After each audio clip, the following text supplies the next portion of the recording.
Hello बच्चों, मैं PPS आप सभी का स्वागत करता हूं आपके अपने YouTube channel psychology by PPS. I hope आप सब ठीक होंगे। प्यारे बच्चों, जैसा कि आपको पता है हम हमारे 2 चैप्टर कंप्लीट कर चुके हैं, जिसमें हमने पहला चैप्टर किया मुख्य कार्यपालिका और दूसरा चैप्टर किया भारत में संघ की कार्यपालिका, जिसमें हमने राष्ट्रपति, उपराष्ट्रपति, प्रधानमंत्री और मंत्रिपरिषद के बारे में पढ़ा। आज हम स्टार्ट करते हैं हमारा तीसरा चैप्टर, जो है भारतीय संघवाद। प्यारे बच्चों, इस चैप्टर में हमें 2 शब्द बड़े अच्छे से समझने हैं। जैसे भारतीय संघवाद ही हमारा टॉपिक का नाम है, तो आपने सुना होगा वह संघात्मक सरकार क्या होती है और एकात्मक सरकार क्या होती है। तो इन 2 ही बातों पर यह पूरा चैप्टर है, एक संघात्मक शासन प्रणाली और एक एकात्मक शासन प्रणाली। प्यारे बच्चों, जब ब्रिटिश शासन चलता था भारत में, तब सारी शक्तियाँ किसके पास होती थी? केंद्र के पास होती थी। लेकिन 1919 का एक्ट आया, ठीक है, ब्रिटिश शासनकाल में जब 1919 का एक्ट या कानून पारित हुआ, तो उसमें केंद्र और राज्यों के बीच में शक्तियों का विभाजन करके संघीय व्यवस्था शुरू की गई, ठीक है। उसके बाद 1935 अधिनियम के में बिल्कुल ही इस संघवाद को, मतलब संघीय व्यवस्था को बिल्कुल स्पष्ट तौर पर लागू करते हुए, उसके बाद जैसे ही हमारा संविधान बना, तो संविधान में भी क्या है, भारत के अंदर संघीय व्यवस्था अपनाई। तो अब यहाँ पर क्वेश्चन ये उठता है, भाई संघीय व्यवस्था होती क्या है? भाई जैसे मैंने पहले ही बोला, भाई 2 शब्द, एक संघात्मक एक एकात्मक, ये होते क्या हैं? सबसे पहले हमें इनको समझना जरूरी है। अगर ये समझ में आ गए तो पूरा चैप्टर कंप्लीट होगा। देखो, संघात्मक और एकात्मक क्या होता है। संघात्मक मतलब संघ, संघात्मक में क्या है? संघ है। और संघ क्या होता है? अगर संघ शब्द में हम फीलिंग ले तो क्या हो गया? संघ एक ग्रुप हो गया। क्या हो गया? एक ग्रुप हो गया, मतलब बहुत सारी जगह, बहुत सारे शामिल है, इसमें बहुत सारे लोग शामिल हैं, ठीक है। और एकात्मक में जैसे नाम से ही पता चला है, एक, मतलब जहां पावर एक के पास है। तो आज यही क्वेश्चन करते हैं, और भी अच्छे डिटेल से पढ़ते हैं ताकि कंसेप्ट अच्छे से क्लियर हो जाए। तो आज तीसरा चैप्टर भारतीय संघवाद का पहला ही क्वेश्चन है, संघवाद या संघात्मक, संघवाद या संघात्मक सरकार का क्या अर्थ है? इसके विभिन्न लक्षणों का वर्णन कीजिए। क्या क्वेश्चन है? संघवाद या संघात्मक सरकार का अर्थ क्या है और इसके लक्षण, ठीक है। सबसे पहले करते हैं संघात्मक सरकार का अर्थ, ठीक है। संघीय सरकार उसे कहते हैं, संघीय सरकार उसे कहते हैं जहां केंद्र तथा प्रांतों में शक्तियों का विभाजन होता है। अब देखो, आपने न्यूज सुनते हो आप, या वैसे भी आप इलेक्शन वगैरह के टाइम सुनते हो, एक 2 शब्द बड़े प्यारे सुनते हो। एक सुनते हो केंद्र, क्या सुनते हो? केंद्र। एक सुनते हो प्रांत, प्रांत मतलब राज्य, ठीक है। केंद्र सरकार और प्रांत सरकार आप अक्सर सुनते हो, ठीक है ना, केंद्र सरकार और राज्य सरकार। अब देखो, केंद्र और राज्य सरकारों में शक्तियों का विभाजन, मतलब जितनी भी कार्यपालिका के पास शक्तियां होती हैं, ठीक है, संविधान में जितनी भी शक्तियां का उल्लेख किया गया है, उन शक्तियों को केंद्र और राज्यों के बीच में क्या कर दिया? बांट दिया, विभाजन कर दिया, ठीक है। केंद्र व प्रांतीय सरकारें अपने अपने क्षेत्र में स्वतंत्रता पूर्वक कार्य करती हैं। सबसे पहले क्या किया? संघीय सरकार में क्या किया? केंद्र और प्रांतों के बीच में शक्तियों का विभाजन कर दिया। अब विभाजन हो गया, मतलब उनकी राज्य की अपनी पावर होगी, संघ की, केंद्र की मतलब संघ की अपनी पावर होगी। अब उनको पावर, उनको अधिकार दे दी गई। अब वो क्या करेंगी? अपने अपने क्षेत्र में स्वतंत्रता पूर्वक क्या करेंगी? कार्य करेंगी, ठीक है।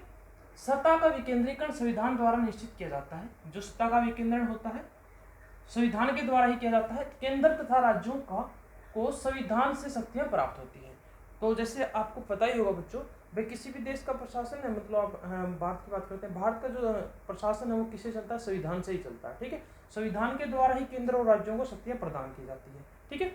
तो ये हो गया संघीय सरकार, संघात्मक या संघवाद सरकार का अर्थ, ठीक है।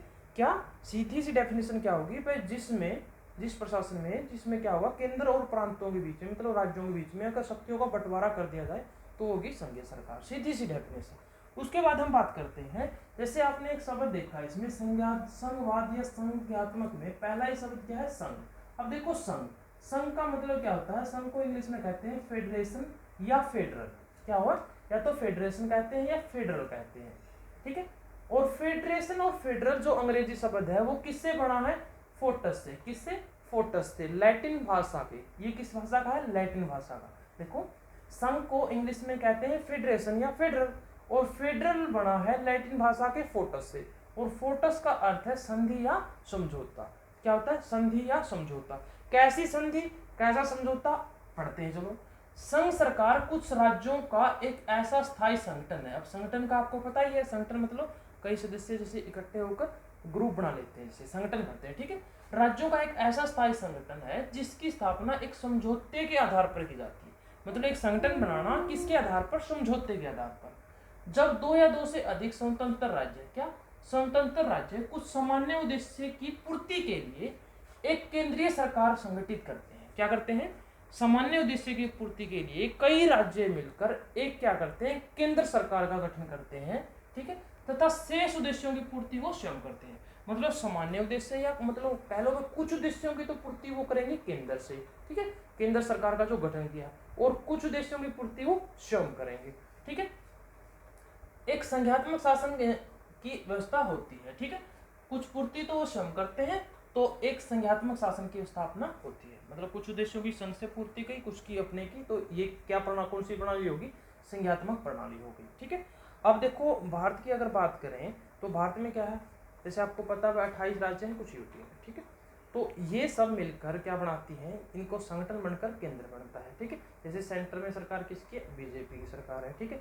अगर बात करें हरियाणा में, तो हरियाणा में किसकी है? बीजेपी की और जेजेपी की है। तो इसी प्रकार अलग अलग स्टेट में कहीं पर बीजेपी की है, कहीं पर कांग्रेस की है, कहीं पर किसी और की दल की है, ठीक है। तो इस प्रकार तो क्या है, जो 28 स्टेट हैं तो इन्होंने मिलकर संगठन बनाया, ठीक है, और संगठन बनाकर क्या बनाया? केंद्र सरकार बनाई, मतलब केंद्र बनाया, ठीक है। और संविधान ने क्या किया? केंद्र में और अलग अलग स्टेट के है जो राज्य है उनको शक्तियां अलग का विभाजन किया, ठीक है। तो ये कौन सी सिस्टम हो गया? संघात्मक सरकार होगी। ये कौन सी होगी? संघवाद या संघात्मक सरकार। उसके बाद करते हैं संघात्मक सरकार के लक्षण। अब देखो यहाँ पर हमें भारत की बात नहीं कर रहे, यहाँ पर हम इस सिस्टम की बात कर रहे हैं भाई एक्चुअल में संघवाद या संघात्मक सरकार होती क्या है। यहाँ पर सिर्फ भारत की बात नहीं कर रहे, हम किसकी बात कर रहे हैं? संघात्मक या संघवाद होता क्या है भाई, संघात्मक सरकार में क्या क्या लक्षण होते हैं, ठीक है। हम बात करते हैं लक्षण की। संघात्मक सरकार के लक्षण, लक्षण क्या होता है? देखो जैसे हम बीमार हो जाते हैं, ठीक है, डॉक्टर के पास जाते हैं तो डॉक्टर हमसे पूछता है भाई आपको क्या क्या दिक्कत है, ठीक है। जैसे हम बोलते हैं भाई जैसे मलेरिया हो गया, तो उसके क्या क्या लक्षण हो गए मलेरिया के? जैसे भाई आंखों में ज़्यादा, सिर में ज़्यादा दर्द है, ठीक है, घुटनों में दर्द है, तेज बुखार है, तो वो किसके लक्षण हो गए? मलेरिया के, मतलब वो लक्षण।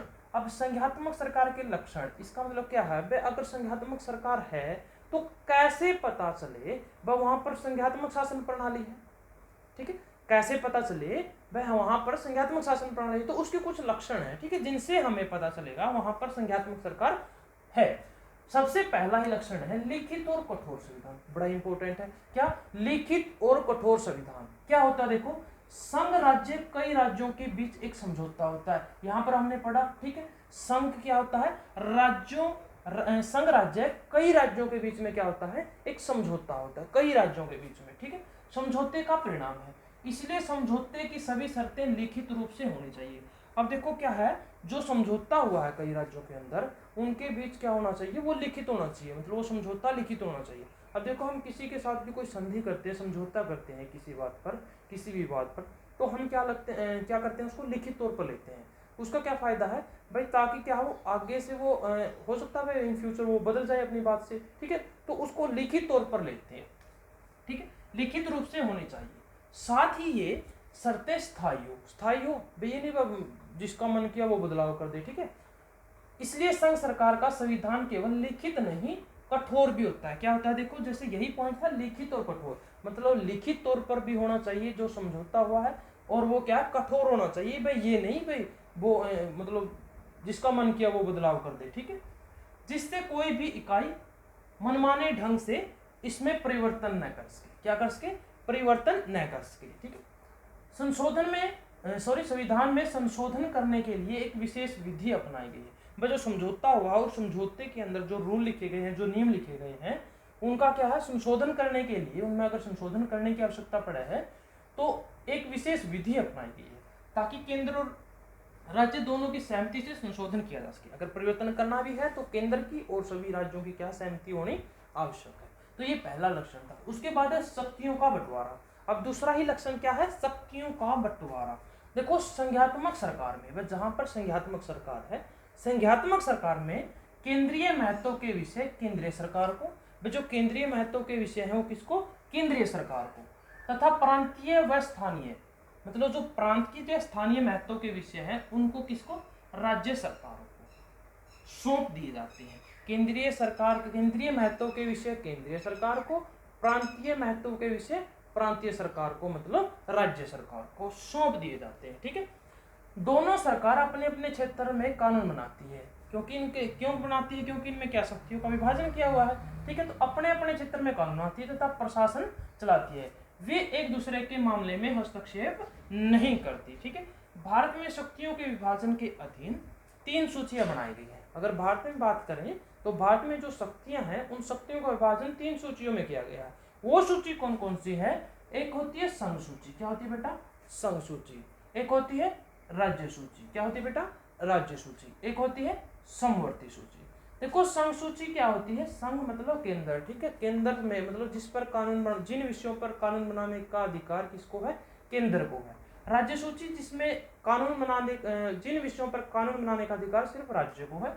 और समवर्ती क्या है, दोनों की। ठीक है, इसमें संघ सूची और राज्य सूची, मतलब समवर्ती क्या होगी, संघ और केंद्र, संघ और राज्य। ठीक है, मतलब केंद्र और राज्य सरकार दोनों मिलकर कानून बनाती है। इसमें सिर्फ केंद्र बनाती है इन विषयों पर, इसमें जो विषय शामिल है उस पर राज्य बनाती है, सरकार कानून बनाती है, और इस पर दोनों मिलकर कानून बनाती है। ठीक है, उसके बाद हम बात करते हैं न्यायपालिका की सर्वोच्चता। अब देखो संघात्मक सरकार का तीसरा लक्षण क्या है, न्यायपालिका की सर्वोच्चता होती है। भाई जहां पर संघात्मक सरकार होगी ना, वहां सबसे पहले तो क्या होगा, फिर लिखित और कठोर संविधान होगा।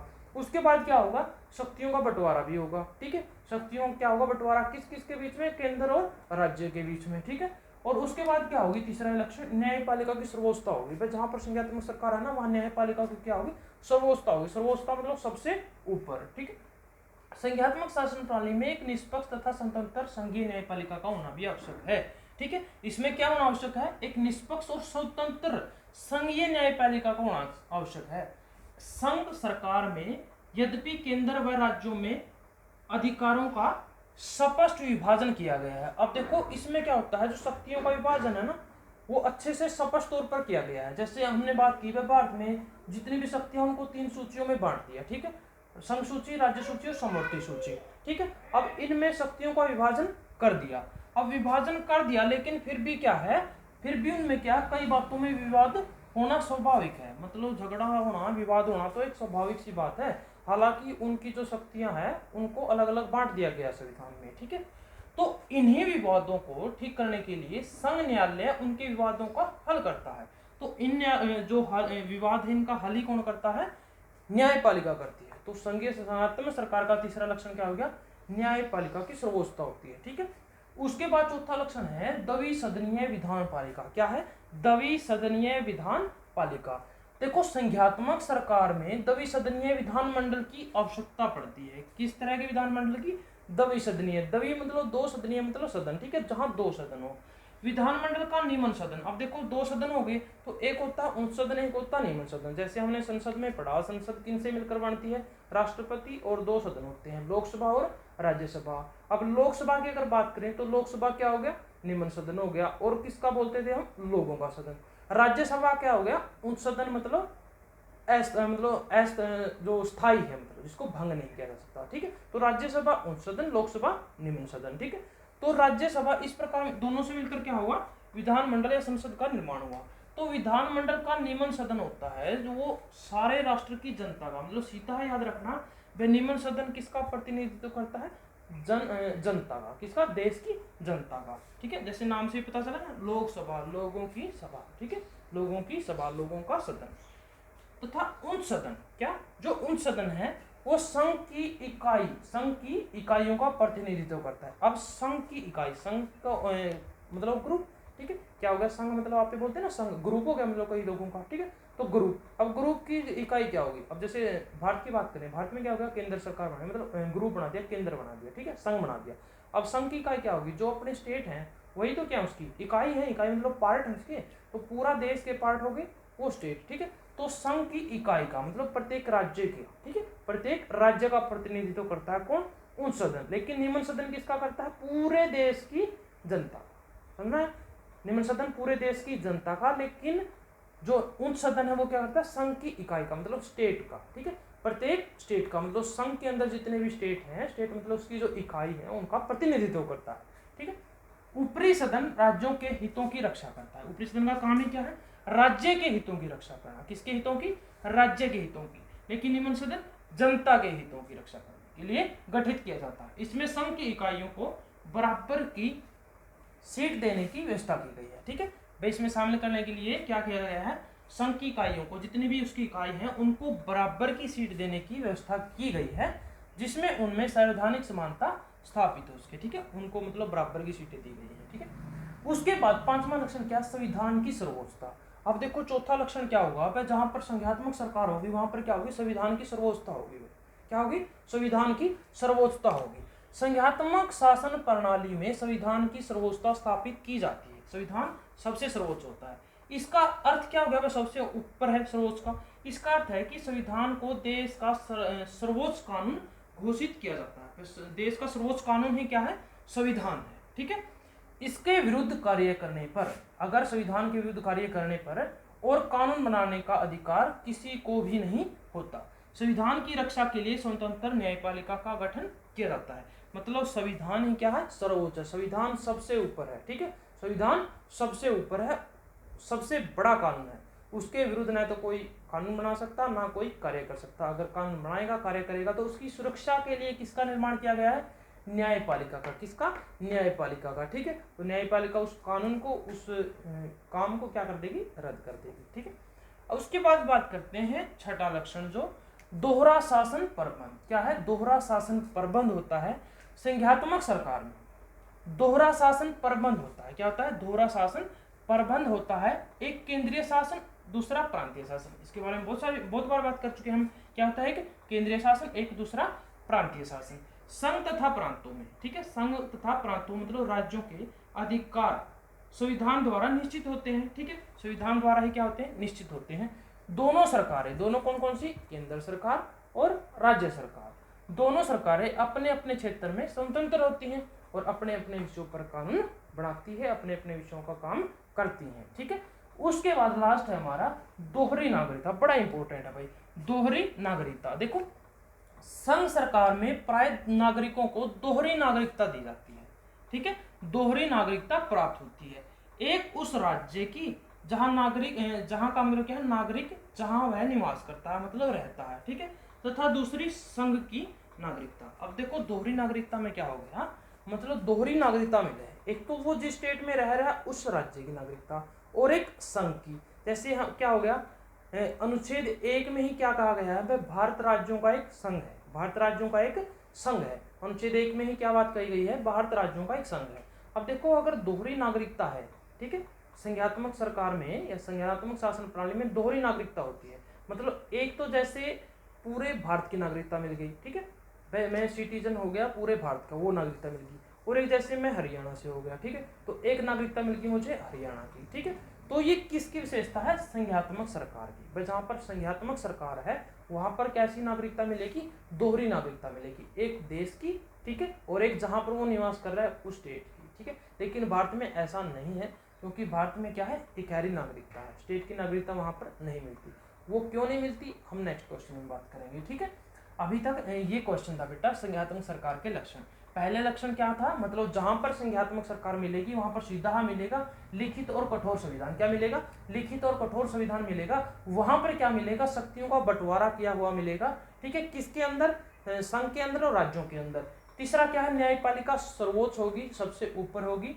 द्विसदनीय विधान पालिका होगी, जिसमें एक निम्न सदन होगा, एक उच्च सदन। निम्न सदन जनता का प्रतिनिधित्व करेगा, उच्च क्या करेगा, उच्च सदन है जो वो क्या करेगा, संघ की जो इकाइयां हैं, जो स्टेट है, उनका प्रतिनिधित्व करेगा।